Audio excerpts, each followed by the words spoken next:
Hello student, নতুন একটা ক্লাসে আপনাদের সকলকে স্বাগতম। আজকের এই ক্লাসটা আপনাদের জন্য খুবই ইম্পর্টেন্ট, বিকজ আজকের এই ক্লাসটার মাধ্যমে আমি আপনাদেরকে দেখাবো বাংলা দ্বিতীয় পত্রের সবচেয়ে যে ইম্পর্টেন্ট যে একটা দরখাস্ত বা আবেদনপত্র, তো যেটা হলো কি আপনাদের অনেকের একাডেমিকে অনেক এক্সামে কিন্তু এই দরখাস্ত বা আবেদনপত্র লিখতে হয়, বা আপনাদের রিয়েল লাইফের ক্ষেত্রেও আপনাদের এই দরখাস্ত বা আবেদনপত্র প্রয়োজন। তো এইটা অনেকে আছেন যারা সঠিকভাবে কিভাবে লিখতে হয় তো সেটা জানেন না। আজকের এই ভিডিওটা যদি দেখেন প্রথম থেকে শেষ পর্যন্ত মনোযোগ দিয়ে, তাহলে হলো কি আপনারা খুব সহজেই এই দরখাস্ত বা আবেদনপত্র নির্ভুলভাবে সঠিক নিয়মে লিখতে পারবেন। চলুন কথা না বাড়িয়ে শুরু করি। তো প্রথম আজকের এই যে ভিডিওটাতে আমি আপনাদেরকে দেখাবো আপনারা যে প্রশংসাপত্রের যে প্রধান শিক্ষকের নিকট আপনারা কিভাবে দরখাস্ত বা আবেদনপত্রটা লিখবেন, তো সেটা দেখাবো। তো আমি আজকের এই ভিডিওটাতে এই যে আবেদনপত্র বা দরখাস্তটা দিয়ে আপনাদের যে নিয়মটা, তো সেটা কিন্তু দেখিয়ে দেবো। তো আপনারা এই নিয়মে অন্যান্য যে দরখাস্ত বা আবেদনপত্রগুলো আছে তো সেগুলো কিন্তু আপনারা লিখবেন আর কি, সেম নিয়মে। তো প্রথমে আপনারা এইভাবে কিন্তু তারিখটা লিখে নেবেন। তারিখটা লিখে নেওয়ার পর এখানে যেহেতু আমি আজকের এই ডেটে হলো কি আমি এই আবেদনপত্রটা লিখছি, তো আপনারা যখন আবেদনপত্র লিখবেন তখন আপনারা যখন যেই তারিখে আপনারা আবেদনপত্র লিখছেন আপনারা কিন্তু এইখানে কিন্তু সেই তারিখটা কিন্তু এইভাবে কিন্তু দিয়ে দিবেন। তো দিয়ে দেওয়ার পর আপনারা এখানে যে প্রধান শিক্ষক আমি দিয়েছি, তো আপনারা এইভাবে কি প্রধান শিক্ষকটা দিবেন। তো এখানে আরেকটা জিনিস মনে রাখবেন যে আপনার যে যে প্রশ্নটা আছে, তো এই প্রশ্নটা আপনার কি চাইছে। তো এখানে যে আপনাদের যে দেখতে পাচ্ছেন প্রধান শিক্ষকের নিকট দরখাস্ত বা আবেদনপত্র লিখতে পড়ছে, তাই আমি কি প্রধান শিক্ষক এখানে লিখছি। যদি আপনার এখানে যে প্রধান শিক্ষকের বদলে যদি অধ্যক্ষ দেওয়া থাকতো, তাহলে কিন্তু আমি কিন্তু এখানে প্রধান শিক্ষকের পরবর্তী বদলে কিন্তু আমি কিন্তু এখানে কিন্তু অধ্যক্ষ লিখতাম। আশা করি তোমরা এটা বুঝতে পারছেন। তারপর হলো কি আপনাদের যে প্রতিষ্ঠানের যে নামটা, তো সেটা কিন্তু এভাবে লিখবেন। তো প্রতিষ্ঠানের নামটা দেওয়ার পর আপনার যে প্রতিষ্ঠানের যে ঠিকানাটা, তো সেটা কিন্তু এভাবে কিন্তু লিখে নেবেন। তো আমি যেহেতু আমার প্রতিষ্ঠানটা এটা, তো আমি এটা লিখে দিলাম। তারপর হচ্ছে প্রতিষ্ঠানের যে ঠিকানাটা, তো এটা এভাবে লিখবেন। তো এখানে কি আছে, প্রতিষ্ঠানের ঠিকানাটা প্রথম হলো কি আপনার যদি থানাটা যেই থানাতে অবস্থিত সেটা লিখতে পারেন, হ্যাঁ, বা তারপর হচ্ছে আপনার যে জেলাতে ওই প্রতিষ্ঠানটা অবস্থিত, তো সেইটা কিন্তু এভাবে লিখে দিবেন। তো লিখে দেওয়ার পর অবশ্যই আপনারা এখানে কিন্তু একটা কিন্তু এভাবে দাড়ি দিয়ে দেবেন। হ্যাঁ, বাট হলো কি আপনারা কিন্তু যে প্রধান শিক্ষককে ওকে এইখানে কিন্তু আপনারা দাড়ি দিলে হবে না, বা আপনার যখন এইভাবে যখন আপনাদের যে কলেজ বা আপনি স্কুলের যখন নামটা লিখবেন, প্রতিষ্ঠানের নামটা এখানে কিন্তু দাড়ি দিলে কিন্তু হবে না, আপনার দাড়িটা কিন্তু এইখানে এসে কিন্তু শেষ করতে হবে আর কি। তো তারপর হলো কি এখানে যেহেতু আমি বরাবর দেই না বা মাননীয় দেই না, তো আপনারা চাইলে এখানে বরাবর বা মাননীয় দিয়েও কিন্তু আপনারা কিন্তু লিখতে পারেন। তো লিখলে কিন্তু আপনাদের কিন্তু ভুল হবে না। তো আশা করি আপনারা এইটা বুঝতে পারছেন। তারপর হলো কি এখানে যে বিষয়, তো বিষয়টা হলো কি আপনারা একেবারে একেবারে বড় করে দেওয়ার কোনো দরকার নাই। আপনারা হলো কি ছোটভাবে সুন্দর করে, যাতে হলো কি এটা দ্বারা কি সহজে কিন্তু আপনারা বোঝায় যে আপনারা কি বিষয়ে আপনারা কি এই আবেদনটা করতেছেন, তো সেটা কিন্তু সহজে যাতে বোঝা যায়। তো এখানে বিষয়টা হচ্ছে কি, যেমন প্রশংসাপত্রের জন্য আবেদন, তো আপনারা কি এইভাবে কিন্তু একেবারে সিম্পলি ভাবে কিন্তু আপনারা কিন্তু বিষয়টা কিন্তু সঠিকভাবে সুন্দরভাবে কিন্তু এভাবে কিন্তু ফুটিয়ে তুলবেন। তারপর এখানে হলো কি জনাব দিয়ে শুরু করতে পারেন, বা আপনারা এখানে অনেকে আছেন যে মহোদয় দিয়ে শুরু করেন, তো আপনারা জনাব বা মহোদয় যে কোনো একটা দিলেই হবে। তো এখানে হবে কি আপনারা যখন এখানে জনাব বা মহোদয় দিবেন, তো দেওয়ার পর এখানে কি আছে একটা কি এইরকম ভাবে একটা কমা চিহ্ন কিন্তু এখানে দিয়ে দিবেন অবশ্যই। তারপর হচ্ছে কি এখানে সবিনয় সবিনয় নিবেদন এই যে, তো এখানে কিন্তু আপনারা সবিনয় নিবেদন এই যে, তো এটার পরিবর্তে আপনারা কি বিনীত নিবেদন এই যে, তো এইটা কিন্তু দিলেও কিন্তু হবে। তো আপনারা দুইটা যে কোনো একটা দিলেই হবে।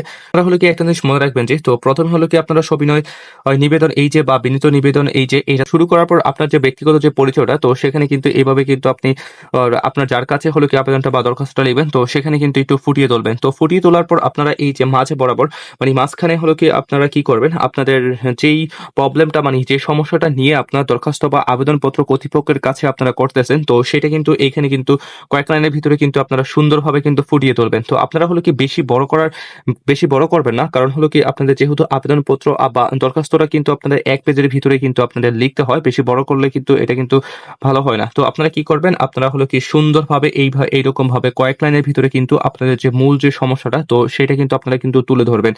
তো এবং হলো কি আপনারা একেবারে নিচের কয়েকটা লাইনের ভিতরে আপনাদের সমস্যাটা যে সমাধান, তো সেটা হলো কি করলে সমাধান হয়, তো সেটা কিন্তু আপনারা এইভাবে কিন্তু লিখবেন নাকি। যেমন আমি লিখেছি যে তাই আপনার স্বাক্ষরিত একটি প্রশংসাপত্র অত্যন্ত প্রয়োজন। তো তার মানে এটা হচ্ছে প্রধান শিক্ষকের স্বাক্ষরিত যে প্রশংসাপত্র আছে, তো সেই প্রশংসাপত্র যদি আমাকে দেওয়া হয়, তাহলে কিন্তু আমাদের সমস্যাটা কিন্তু সলভ হয়ে যাবে। তারপর হচ্ছে কি আপনারা এই যে একেবারে নিচে যে অতএব, এখানে কিন্তু অতএব আপনারা দিবেন। তো সবসময় কিন্তু দিবেন এখানে অতএব, এখানে কিন্তু আপনারা অনুগ্রহপূর্বক বা অতএব এখানে সবিনয় আবেদন, সবিনয় নিবেদন, হ্যাঁ, বা আপনার আর্জি, তো এগুলো কিন্তু এখানে কিন্তু শুরু করতে পারেন। তো এইখানে মূলত আপনার যার কাছে হলো কি আপনি দরখাস্ত বা আবেদনের পত্রটা আপনি লিখছেন, তো তাকে কিন্তু এখানে কিন্তু একটু রিকোয়েস্টের মতো কিন্তু আপনি কিন্তু বলবেন। যেমন হচ্ছে কি এখানে দেখতে পাচ্ছেন লেখছে যে অতএব অনুগ্রহপূর্বক আমাকে চারিত্রিক বা শিক্ষা বিষয়ক প্রশংসাপত্র প্রদানের করে কি বাধিত করবেন। এখানে এভাবে কিন্তু আপনি লিখবেন। তো লিখার পর এখানে আপনি কি বিনীত নিবেদন দিয়ে তারপর বাকি অংশটা নিবেন। আপনাকে একবার পড়ে শোনাচ্ছি। যেমন প্রথমে আপনি এখানে সবিনয় নিবেদন, এই যে আমি আপনার স্কুলে একজন নিয়মিত ছাত্র। তারপরে হলো কি 2024 সালে কুমিল্লা বোর্ডের অধীনে অনুষ্ঠিত এসএসসি পরীক্ষায় আমি জিপিএ 5 পেয়ে উত্তীর্ণ হয়েছি। তো এইখানে হলো কি আমি প্রথম কি করছি, আমি সবিনয় নিবেদন এই যে লেখার পর আমি যে ওই প্রতিষ্ঠানের যে একজন যে ছাত্র ছিলাম, তো নিয়মিত একজন ছাত্র ছিলাম, তারপর হলো কি আমি ওইখান থেকে যে ফলাফল পেয়েছি, আমি উত্তীর্ণ হইছি, তো সেটা কিন্তু আমি এখানে কিন্তু উল্লেখ করলাম। তারপর হচ্ছে স্কুলে গত 5 বছর অধ্যয়নকালে, মানে হলো কি আমি ওই বিদ্যালয়ে যখন আমি লেখাপড়া করছিলাম, তখন হলো কি ক্রীড়া ও সাংস্কৃতিক কর্মকাণ্ডে আমি সক্রিয়ভাবে জড়িত ছিলাম এবং কোনো আইন শৃঙ্খলা বিরোধী কাজের সঙ্গে আমার কোনো সম্পৃক্ততা ছিল না। তার মানে হচ্ছে কি আমি যখন এই যে বিদ্যালয়টা আছে, তো এখানে যখন আমি লেখাপড়া করতাম, তখন কিন্তু আমি পুরো খেলাধুলার সাথে যুক্ত ছিলাম এবং কোনো বিশৃঙ্খলা বা অনিয়মের সাথে কিন্তু আমি কিন্তু যুক্ত ছিলাম না। তো আপনারাও হলো কি এইভাবে কিন্তু আপনারা যখন আবেদনপত্র বা দরখাস্ত লিখতে যাবেন, তখন কিন্তু এইভাবে কিন্তু আপনারা কিন্তু ফুটিয়ে তুলবেন। তারপর হচ্ছে আমি কলেজে উচ্চ মাধ্যমিকের শ্রেণীতে ভর্তি হতে ইচ্ছুক। তো এখন হলো কি আমার আমি যেহেতু আমার প্রশংসাপত্রটা প্রয়োজন, তো এখন হলো কি আমি আমার কারণটা উল্লেখ করছি কেন আমার এত গুরুত্বপূর্ণ প্রশংসাপত্রের জন্য। তো সেটা কিন্তু আমি এখানে ফুটিয়ে তুলেছি। তো আপনারা হলো কি এরকম ভাবে কারণটা হলো কি একেবারে শেষের দিকে ফুটিয়ে তুলবেন। আপনারা এই যে দরখাস্ত বা আবেদনপত্র ছাড়া অন্য যে দরখাস্ত বা আবেদনপত্রগুলো আপনারা যখন এইভাবে লিখতে যাবেন, তাই আপনার স্বাক্ষরিত একটা প্রশংসাপত্র অত্যন্ত প্রয়োজন। এবং কেন প্রয়োজন? কারণ হচ্ছে কি আমি উচ্চ মাধ্যমিক কি করতে চাই? ভর্তি হতে চাই। তো সেখানে আমার প্রশংসাপত্র প্রয়োজন। তাই আমার এটাকে আপনাকে দিতে হবে। তো এমন হলো কি একটা আর্জিত বা একটা ইম্পোর্টেন্স একটা দিয়ে কিন্তু আপনাদের কিন্তু আবেদনপত্রটা লিখতে হবে সঠিকভাবে। তারপর হলো কি আপনারা অতএবভাবে এইটা দিয়ে কিন্তু আপনারা কিন্তু যে মূল অংশটা, তো সেটা কিন্তু আপনি কিন্তু শেষ করবেন।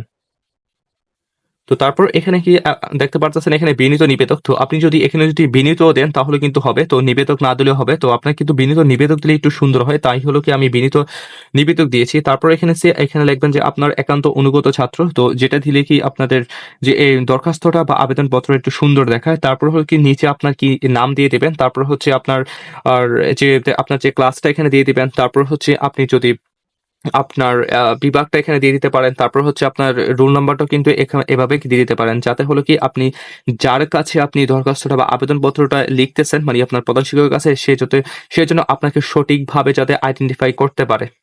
তো স্টুডেন্ট, আপনারা যারা প্রথম থেকে শেষ পর্যন্ত এই ক্লাসটা দেখেছেন, আমি আশা করি আপনারা অবশ্যই বুঝতে পারছেন আপনারা কিভাবে খুব সহজে আপনার দরখাস্ত বা আবেদনপত্রটা লিখবেন।